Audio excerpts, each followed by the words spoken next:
이슈의 중심에 있는 인물을 만나서 이야기를 나눠보는 불편한 인터뷰 시간입니다. 오늘은 국내 유일의 식품 전문 국가산업단지인 익산 국가식품클러스터에 대해서 이야기 나누겠습니다. 윤태진 익산 국가식품클러스터 이사장님 모시고 국가식품클러스터의 현 주소에 대해서 알아봅니다. 인터뷰어로는 박종대 익산시의원 나와주셨습니다. 어서 오십시오. 반갑습니다. 네. 이사장님 올해 초 취임하신 걸로 알고 있습니다. 예, 일단 취임 축하드리고요. 이 익산 국가식품클러스터는 제가 이 이름은 10년 전부터 들은 것 같아요. 이름 들은 지는 오래됐는데 막상 준공은 작년에 되었다고 하고 그동안에 조금 사업이 약간 지지부진했던 면도 있는 것 같은데 이 산업단지라는 거는 기본적으로는 기업들 투자 유치가 제일 중요하지 않겠습니까? 분양은 잘 되고 있나요? 우리 2017년 12월 달에 준공했습니다. 이사장님 맞죠? 네, 그렇습니다. 예. 이 분양률이 36.7% 정도에 그치고 그래서 그 분양률을 끌어올릴 수 있는 방법이 있는가 제가 이제 이사장님한테 좀 묻고 싶고 국내에 56개 업체하고 23개 업체는 착공을 했지만 16개만 지금 가동이 되고 있어요. 네, 그렇습니다. 그리고 계약을 해놓고 지금까지 착공을 하지 않아요. 이게 지금 계약하고 언제까지 그걸 거기서 그냥 그대로 있어도 되는가? 분양한 지 뭐 2년 내에 이제 짓게 돼 있고요. 이제 사업 구상을 하고 있는 거죠. 사업 구상을 각자들이 사업 구상을 하고 있고요. 사실은 2년, 3년이 넘어도 뭐 짓는다고 해서 저희가 뭐 어떻게 할 수 있는 것은 아니지만 본인들이 법인세나 지방세를 감면받는 기간이 있기 때문에 그때 그러기 전까지는 본인들이 착공을 하고 할 것으로 보여집니다. 그리고 좀 요즘에 이제 분양률이 저조하다 그러는데 LH 같은 경우에서는 여러 군데 이제 국가산단을 조성을 했는데 그래도 작년 12월 30일 날 준공을 했는데 이 37%의 분양률을 낸 것은 그래도 다른 데 비교해서 꽤 괜찮다라는 얘기를 합니다마는 네네. 익산 시민이나 도민 입장에서 기대치에 미치지 못한 것은 사실입니다. 다른 산단에 비해서는 그다지 저조한 분양률은 아니지만 앞으로 좀 추가적인 노력이 필요하다는 말씀이신 것 같습니다. 한 말씀 더 드리면 이제 이유를 저희가 분석을 해보니까 와서 취임한 이래 이제 수도권하고 너무 멀다. 그리고 또 뭐 특혜가 없는 평범한 산단이다. 그다음에 또 최근에 경기 침체까지 겹친 거 그렇게 분석되고 있습니다. 특혜 없는 평범한 산단이라는 건 무슨 뜻이죠? 이제 다른 유사한 산단, 오송 의료복합산단, 대구 의료복합산단 뭐 이런 데를 보니까 국비 100% 거의 뭐 100%까지는 아닙니다. 한 90% 정도 해서 지원을 해서 조성이 됐고요. 또 이제 가격적인 측면에서 보면 지금 뭐 우리가 평당 50만 원 정도입니다만은 뭐 충북 제천이 37만 원, 충남 장항이 45만 원, 익산은 비근한 3산단이 13년에 준공을 했는데 40만 원, 4산단은 35만 3천 원, 함열농 농공단지는 곧 준공할 예정인데 43만 9천 원. 그러면 비교적 값이 이렇게 너무 싸지 않다. 이런 것도 아마 알 것 같습니다. 국비 지원이 적고 분양가도 너무 높아서 다른 산단에 비해 별다른 경쟁력이 없다 이런 말씀이신데요. 분양률이 다른 데에 비해서 높은 건 사실입니다. 그렇지만 그런 것을 우리 익산시에서 할 수 있는 일이 아니고 사실은 중앙에서 해야 할 일입니다. 그렇다면 우리 이사장님께서 그런 부분을 적극적으로 해야 돼요. 그래서 저는 지금도 익산시도 분양을 하기 위해서 굉장히 노력을 많이 해야 됩니다. 그렇지만 이 지방자치단체가 분양을 시킨다는 것이 한계가 있어요. 본인 의원도 해보니까 그래요. 그래서 이게 국가산단은 국가가 적극적으로 나서서 분양률을 올릴 수 있도록 이렇게 해야 됩니다. 사실 저희는 맨 땅에 보험 세일즈맨처럼 갖고 다니면서 설명하고 사라고 권유하고 이런 여러 가지 열심한 일은 하지만 실질적으로 안에 들여다보면 여기가 분양을 조건을 좋게 만들고 기업에 혜택을 주면서 유도할 수 있는 권한을 갖고 있는 사람은 지자체입니다. 시와 도가 할 수 있는 것이 아직도 많이 남아있더라고요. 전라북도 투자 특례가 있습니다. 그다음에 익산시 투자 특례 조례가 있습니다. 두 조례가 있는데 거기에 보면은 기업을 지원하게 돼 있습니다. 그게 5% 지원을 하게끔 돼 있는데 일률적입니다. 다 똑같이 모든 기업이 일률적인데 그게 아니라 좀 더 여기 식품을 더 키워야겠다라고 생각하면 인센티브를 더 했어야죠. 30% 할 수도 있지 않습니까? 그런 특례를 바꿔야 한다. 근데 거기 보면 그 사례가 있습니다. LED 산업은 10%를 준다 또 돼 있어요. 과연 식품이 우리가 특화한다고 했어요.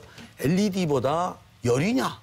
그것도 한번 생각해 보실 필요가 있고 또 우대 지역, 일반 지역, 중소기업 우대 지역이 있고 일반 지역이 있고 특례 지역이 있습니다. 특례 지역이 14개 시군 중에 군산이 특례 지역이 돼 있는데 익산하고 전주하고 완주만 일반 지역이에요. 14% 지원해 주고 그걸 우대 지역으로 24% 지원해 주는 대로 바꿔주는 것은 지자체가 해야 할 몫입니다. 투자의 전략은 시와 도가 만드는 겁니다.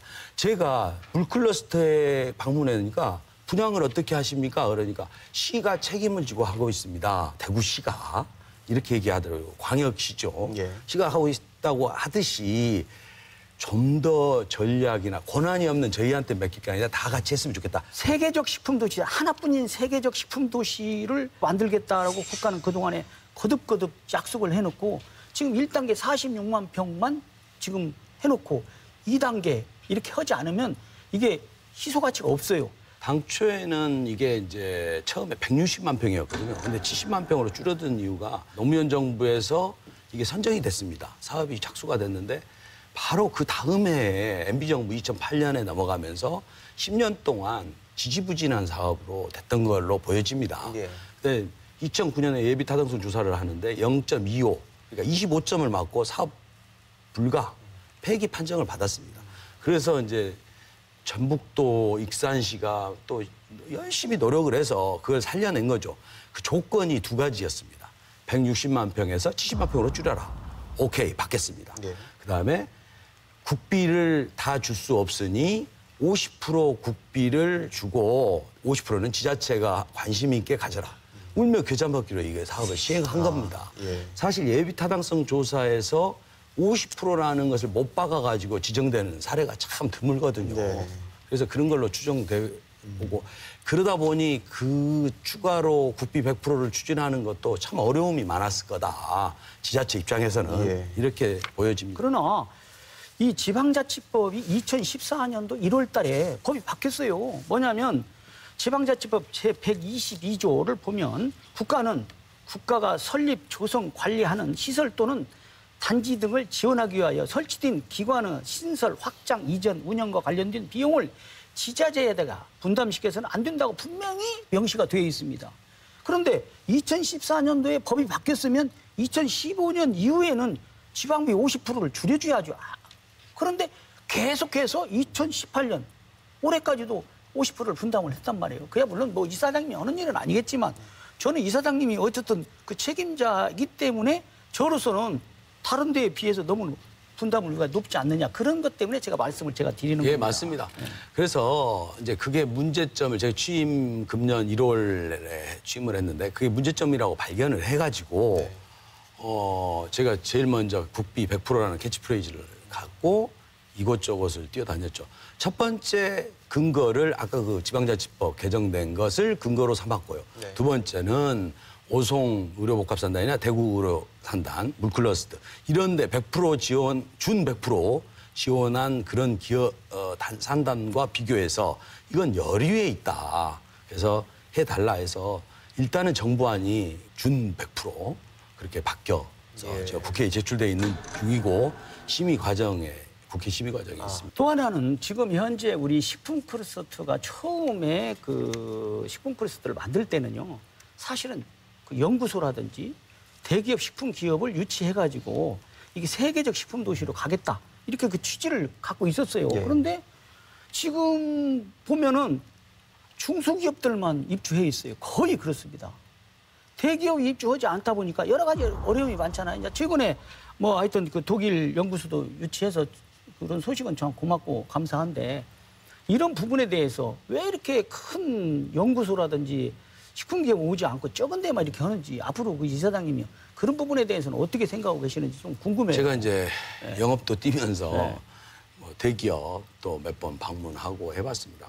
그런데 실질적으로 그 기업들하고 상대해서 면담을 해보면 그 대기업들은 중장기적인 각자의 플래닝을 갖고 있더라. 자기만의 클러스터를 만들려고 일명 10만 평, 20만 평 그랜드 그 계획을 갖고 있더라고요. 지금도 끊임없는 노력을 해서 유치하려고 하고 있습니다. 지금 해외 연구소 부분은 저희가 이제 캠든 비아라의 영국에 있는 연구소를 유치해서 좀 운영을 해봤습니다. 그리고 이제 얼마 전에 브라운호퍼 독일에 연구소를 유치를 했는데, 그래서 이제 브라운호퍼하고는 함께 EU 과제도 한번 해보자. 동북아 쪽의 과제를 공동 과제로 삼아서 해보자라고 했고 했습니다. 반면에 이제 우리가 한번 생각을 해야 할 게 그 파스테르 연구소 그 먹튀 사건이 있습니다. 얼마 전에. 그래서 2천억 원을 투자를 했는데 뭐 신약 개발에 아무 성과가 없다. 경기도와 정부가 이제 투자를 했는데, 그래서 이게 먹튀 아니냐라고 하는 것도 있습니다. 그래서 그런 것도 신중하게 우리가 봐가면서 무조건 유치만이 좋은 것이 아니다라는 걸 보고 내실적인 측면에서 원료공급센터나 아까 말씀드린 소스산업화센터 지금 유치했지 않습니까?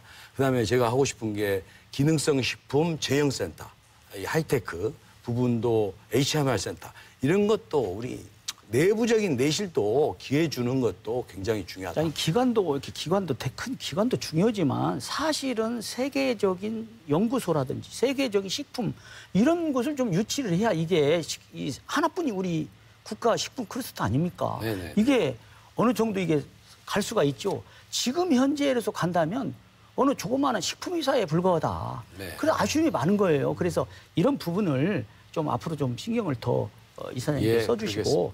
익산 국가식품 클러스터 사업은 사실 FTA 이후에 우리가 어렵게 얻어낸 사업으로 알고 있는데요. 도민들이 조금 대규모 국책 공약 사업에 대해서 지연이 자꾸 되면 좀 노이로제가 있으신 것 같아요. 그래서 이사장님 취임하신 지 얼마 안 돼서 동분서주하고 계신 거 알지만 기업 유치랑 투자 유치를 위해서 힘 써주셔서 가급적이면 좀 빠른 시일 내에 저희가 단기간에 가시적인 성과가 나오면 더 도민들이 기뻐하시지 않을까 싶고, 오늘 클러스터 측에서 지자체 측에 요구한 그 지원 요구에 대해서도 한번 귀 기울여 들으셔가지고 화답하시면 좋겠다는 생각이 듭니다. 예, 그런 부분은 이제 충분히 저희들도 같이 검토해서 잘 진행하도록 그렇게 하겠습니다. 오늘 이야기 잘 들었습니다. 감사합니다. 네, 감사합니다. 감사합니다.